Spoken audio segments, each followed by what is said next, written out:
I am so excited to walk you through this types of succulents page. So there's a few different things on the page that I just wanted to give you a little bit of clarification on, but we tried to make it as straightforward as possible. So the first thing you're going to see is the Latin name for the plant, and then also right below it you'll see any common names for that plant.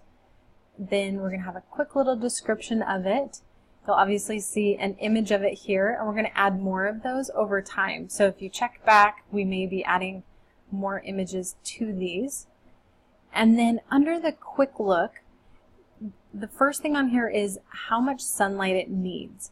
Now, most succulents need full sun, but they don't tend to like sunlight in full on sun, full heat. So generally some afternoon shade is going to be good.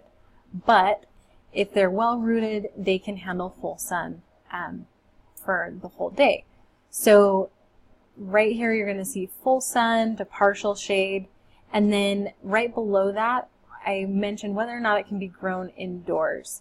So a lot of crassulas like this one, they can be grown indoors.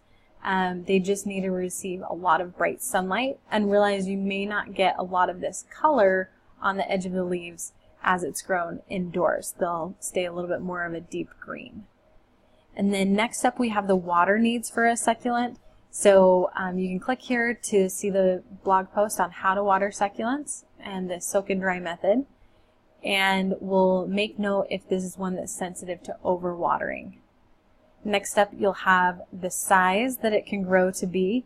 Most of the images for these are going to be a smaller specimen because that's what you're going to be purchasing online or in a store most likely. But a lot of them can grow to be extremely large. The next thing is the growing zone, and this is the US growing zones. We're also going to be adding in the minimum temperatures that they can handle as well.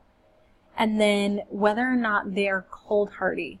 Now, cold hardy means they can tolerate snow and ice in the winter. So that's generally going to be plants that are in a zone 4 or 5, or maybe even a 3. There might be a few in there. But anything that's a zone 9 or 10, it can handle a night or two of frost, but it's not going to handle extreme or long periods of freezing temperatures. Then we're also going to mention different ways that you can propagate it. So that's pretty straightforward. Whether or not it is poisonous or toxic to animals or humans. And then also the active growing season. So cooler months would mean spring and fall, and then it would be dormant, or at least the growth would slow down in summer when it's extra hot, and in the winter when it's cooler. Then next you'll have a button right here where you can purchase that succulent through an affiliate link, which means we do get a commission if you purchase through here at no extra cost to you. So one of the ways we keep Succulents and Sunshine running. And that button will generally be a link to Mountain Crest Gardens, which is one of our favorite places to buy succulents. And then also just some alternate sources if it's not available here, or if you just have a different preference of where you like to purchase succulents online. Then the next thing is there is a free ID card that you can download for each succulent. And you just put in your name and your email address and click there. And this might take a second. And once you've put your name and email address in there, then you'll have a button where you can actually download the card. So these cards are formatted to be 4 by 6 inches, so you can print them the size of a standard photo. You can print them out if you want. You can just store them on your computer or on your phone, whatever you would like to do with them, other than sell them to other people. But obviously you're not going to do that, right? So these are just meant as a reference for you. So it's a lot of the same information that you're going to see on this quick look section. So just a reference for you.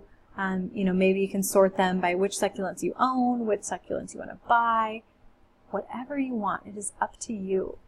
And then at the end of the card, it has a link where you can go to get back to this page if you do want to come back and look for more information.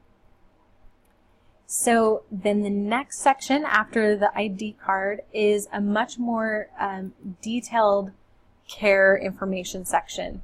So you'll see, tips for watering, where you should plant them, their growing season, any little fun facts, and then how to propagate them. And we're also working on adding a section of plants that are good companion plants for these. So other succulents that you could plant well with the Golem Jade.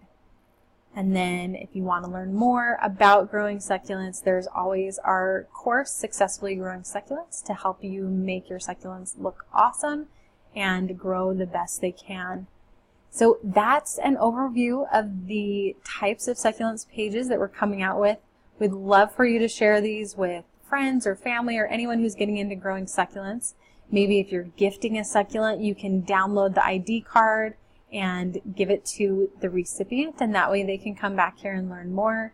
You can obviously also share it on Pinterest or Facebook, stumble upon whatever suits your fancy. And hopefully these pages will just help you learn more about the succulents that you own or succulents that you're looking into buying and help you better care for them.